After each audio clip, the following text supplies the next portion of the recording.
କେଡ଼େ ଯିବ କୋଉଠି ଯିବ ସମସ୍ତଙ୍କୁ କହିବା ପାଇଁ ଚାହେଁ। ପୁଅ ଝିଅ ମାନେ ବେଶୀ ଚତୁର ହେବ ନାହିଁ, ବେଶୀ ଚତୁର ହେଲେ କିସ ଖାଇବ? ଚତୁର କାଉ କିସଟା ଖାଇବ? ବିରିୟାନୀ ଖାଇବ। କୋଉଠି ବିରିୟାନୀ? ଭାଟାଇ ଥିବା ବିରିୟାନୀ, କାଚା ବିରିୟାନୀ, ଶୁକ୍ଲା ବିରିୟାନୀ କିଏ ଖାଇବ? ଚତୁର କାଉ ବିରିୟାନୀ ଖାଇବ। ତାପରେ ବେଶୀ ଚତୁର ହେବାର ଏବେ ଯେତିକି ଲୋକ ଚତୁର ହେଇଛନ୍ତି ଏବେ ଭୋଗୁଛନ୍ତି। ମାର କଥା ଶୁଣିଲେ ନାହିଁ, ପଳେଇଲେ ଉଦିଆ। ଏବେ କୁଟକୁଟା ମାର ଖାଇକରି କିସ କରୁଛି? ମାକୁ କୁହ ଡାକୁ। ମା କହୁଛି ସେ ଡାକୁ କେ ଯାଇଛୁ, ମୁଁ ଡାକୁବି ନାହିଁ ବলছি। ଡାକୁ ଭାବି ଚିନ୍ତି କାମ করবা, ভাবি চিন্তি কোন লেখা ଅଛି? ଏ ସଦା ପ୍ରଭୁ ତୁମେ ମୋର ଅନୁସନ୍ଧାନ କରିଅଛ, ମୋର ପରିଚୟ ନେଇଅଛ। ତାପରେ ତୁମେ ମୋହର ବସିବାର। ମୁଁ କୋଉଠି ବସିଛି?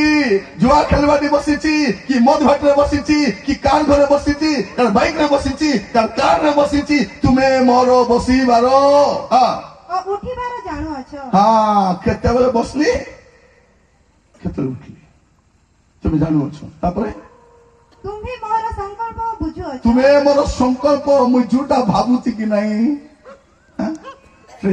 ଭଉଣୀ ବୋଲି କହୁଛି, ଭଉଣୀ ବୋଲି କହୁଛି, ସେ ଯୋଉ ଲାମା ଚିନି ଭଉଣୀ ନାହିଁ।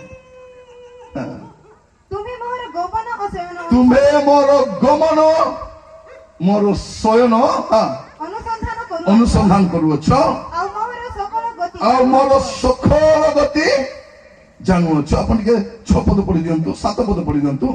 ଏହି ପ୍ରକାର ଜ୍ଞାନ ମୋ ପ୍ରତି ଅତି ଆଶ୍ଚର୍ଯ୍ୟ। ନାଇଁ, ଆପଣ 7 ପଦ ପଢନ୍ତୁ, 7 ପଦ ପଳେଇବି। ଆପଣ ଟିକେ 12 ପଦ ବି ପଢି ଦିଅନ୍ତୁ। ଦିବସ ପରି ଦୀପ୍ତିମାନ। ହାଲେଲୁୟା। ଆମର ପରମେଶ୍ୱର ରାତ୍ରି ଆଉ ଦିବସରେ ଦେଖି ପାରନ୍ତି। ଆମର ପ୍ରଭୁକୁ ଅନ୍ଧାର କାନା ରୋଗ ହେଇନାହିଁ, ରାତି ବେଲେ ଦେଖି ପାରିବି ନାହିଁ, ଦିନ ବେଲେ ଦେଖି ପାରିବି ନାହିଁ।